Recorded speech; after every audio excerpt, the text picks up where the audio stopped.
Green 960 in San Francisco, I'm Beth Greer, and this is your Supernatural Life. My show is about taking natural living and supernatural, super healthy living up a notch to supernatural living, which means that I believe in really avoiding the two-pronged approach to healthcare in this country, which is drugs and surgery. And my guest today is going to share with us another prong of medicine, which is coming from the Indigenous peoples of the world. Meg Jordan is a woman who has motivated millions to live healthier, more fulfilling lives. She's an author, speaker, award-winning international health journalist, and a registered nurse, and she has her PhD in clinical medical anthropology. She's also department chair and professor of integrative health at CIIS, California Institute of Integral Studies in San Francisco. Meg is also known as the Global Medicine Hunter because she searches the globe for healing remedies, traveling to remote and exotic places and confirming the best of traditional practices with modern science. Her books include The Fitness Instinct and her forthcoming book called Adventures of a Global Medicine Hunter. Meg hosts a weekly radio program and a national newscast on Canada's #1 network, Global TV. And she's also editor-in-chief and founder of American Fitness Magazine, a leading trade publication distributed to health clubs. Welcome to your Supernatural Life, Meg. It's really fun to be talking about all these things with you, Beth. I mean, I can remember when your book came out, interviewing you and saying, my God, what a service you're doing for people, talking about how to clean up homes and lives and culture and society. So I'm glad to hear your show flourishing. Thank you. Thank you. And so I want to focus my show today on your work as a medical anthropologist. And so you examine medicine from a variety of cultural viewpoints, like medicine derived from ritual or energy work or prayer or even love. So it's so different from medicine coming from botanicals or drugs. So tell us about that. Well, it's really an offshoot of anthropology. And anthropology, of course, looks at how culture influences humanity and vice versa. So medical anthropology looks at how culture influences how we define, how we experience, and probably how we treat illness and how we define health as well, both in technologically advanced societies and the developing world. So when I study as a medical anthropologist here, it's as if I've landed on a distant shore and I'm looking at biomedicine, which is what medical anthropologists call modern medicine, biomedicine, drugs and surgery, just what you said. And you look at it with awe, saying, my gosh, this is the best thing possible for major crisis and trauma since it evolved in battlefield. It really took off after World War I. So it is a medicine of crisis, and it patches together limbs, and it excises the pathogenic tissues. But the dominant form of healing all around the world, of course, indigenous medicine, native medicine, is another. It poses a real challenge for people in our culture to have a perspective of how they weave together bio-psycho-social spiritual model. It's all integrated. They don't have to re-knit the mind to the body. It was never rent asunder. And so it's exquisite when I get to go to places like Oaxaca and work with the Zapoteca, or to go to southern India and work with Ayurvedic physicians, or to Peru and work with one of my favorite shamans, also in Ecuador in the foothills of the Andes. And then I just get to settle in and watch native healers work with the same kind of biomedical signs and symptoms that your doctor would notice and you would notice in contemporary Western medicine, but to work with the biological, psychological, social, and spiritual elements all woven together. Now, and that includes ritual. Now, you were saying you have a favorite shaman in Peru. So what's it like when you travel there and you sit and watch him or her? Is it a man or a woman? It's a man. It's in Ecuador in the foothills of the Andes. Mm-hmm. So when I watch Don Luis, I'm the second medical anthropologist to go into his village. I went there because the first one documented he had a cure rate of 88%. Now, a placebo is only about 30 to 40% effective. So when somebody has an 88% effective cure rate, that's way beyond placebo. It's beyond what we even experience in Western medicine of cure rates of anywhere from 30 to 50%, sometimes 15% for some drugs. So this was an extraordinary cure rate in his village. And I realized that, most of the villagers really love and believe in Don Luis, and therefore they have an accentuated belief and higher placebo rate going for them. But he would say to me, see this leaf right here? It's for sugar disease.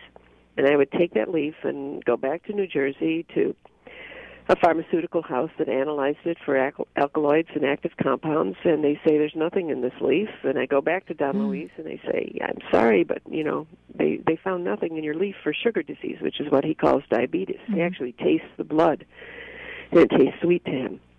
And he says, well, you didn't pick the leaf and ask it at the time of the moon and do the ritual, and you didn't do the prayers. Of course it's not going to work.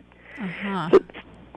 So this is what we mean by we cannot can't reduce their medicine in native healing. You can't take a part of it out and migrate it to contemporary Western society and say, test it whether it works or not. You have to keep it in context with the ritual and the belief and the system and everything else. So that's what I've learned to honor is the wholeness that system. But so then it's very difficult to transfer it over to Western society. Those herbal formulas, for example, would not necessarily work without honoring that. The magic only works half the time, Beth. Half the time. I mean, there's some things that I'll go. I just came back from Japan and worked with my Yushi family out of Tokyo. Their cultivation of red reishi is really superior, and we can look at it and see that the beta-glucans and phytochemicals in it is just off the charts. It's better than anything you would wild harvest on the mountainous slopes of China. And so there's sometimes when you can migrate a medicine back to modern society and use it and put it in a capsule and have it affect in people. But there's other times when that medicine, native medicine, must be contained within the context of the sacred context. Uh-huh. Now, I've heard of something called biopiracy. Can you talk about that, where you're transporting some of these remedies from other countries? What happens with that? Oh, that's a really sad field it's growing right now, too. It's I'll give you an example. Say, like, you had in your home, in your backyard, some of the world's best tomato plants, and word got out that the lycopene content was so high that it reversed all sorts of chronic conditions. And somehow people from halfway around the world found out about that, and they tromped into your backyard, and they ripped up every last tomato plant because they said they have a worse condition in their part of the world, and they're taking them home. So they are taking your plants and leaving them to treat people in their area of the world. And they're not only taking the plants in biopiracy, but they're now patenting all the genetic material of that medicinal plant.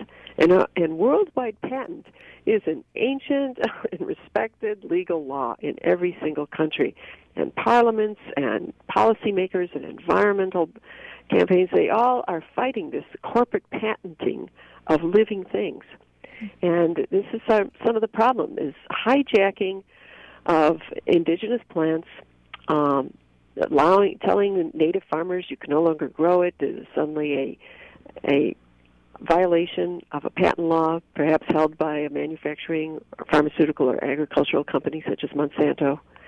And it creates such a problem in the world right now, this new age of genetic biology, that people don't know what are raw materials anymore. In fact, your own genome, the genome of Beth Greer, may be owned by a company someday because you've managed to leave a little bit of DNA on a swab somewhere unknowingly.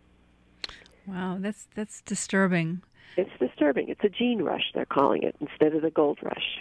And with all the land that's being kind of destroyed in the indigenous areas, we're losing all of those herbs and botanicals. Isn't that true? We are. I mean, I've always had a kind of a naturalist view of the environmental world and what we need to respect and protect. And I've got to say, for my travels now, I've kind of opened up to a wider, a more broad view, saying that many species have come and gone, and perhaps human beings will too. Perhaps we will die in our own garbage someday, but planet Earth will think of something better. So I sound kind of harsh, but that's where I'm at with it now. Yeah, it's probably accurate, but sad. Now, you've searched far and wide for healing remedies. So can you tell us about one of your most memorable experiences in your travels? Oh, let's see. I came back with some of the more potent turmeric, and this was about 10 years ago, before all the anti-inflammatory properties of turmeric were fully realized here in the West. Ayurvedic physicians, Ayurvedic practitioners in Kerala and southern India have long known it to be an herb that puts the fires out. And it's in balance with herbs that start fires. Because when some of my work involves looking at how healing systems arise in the world.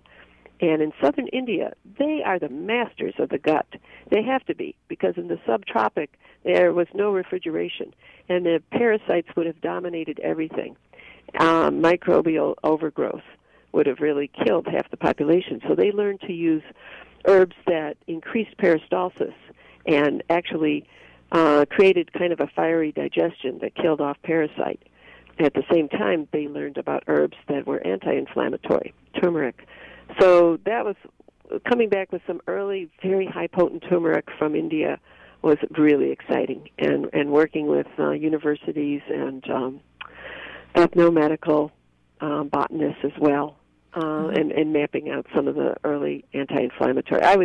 I would tell all your listeners, go to Whole Foods, go to some store, get yourself that little capsule of turmeric a day if you're not eating Indian food once a week. Now, is all turmeric that you find on the store shelf, like at Whole Foods or the vitamin shop, there's what should people look for? Because I understand that some potency is different, and that's really true. Yeah. Yeah, and if someday it'd be fun to go to Expo with you, the Natural Products Show, and just walk the aisles, because there are some what they call pharmaceutical-grade natural products of turmeric, and that's higher grade that are sold to naturopathic offices and chiropractors, and they've really embraced understanding of nutraceuticals for targeted health. I'd say our medical doctors are slowly catching up. Those who attend functional medicine meetings are really catching up.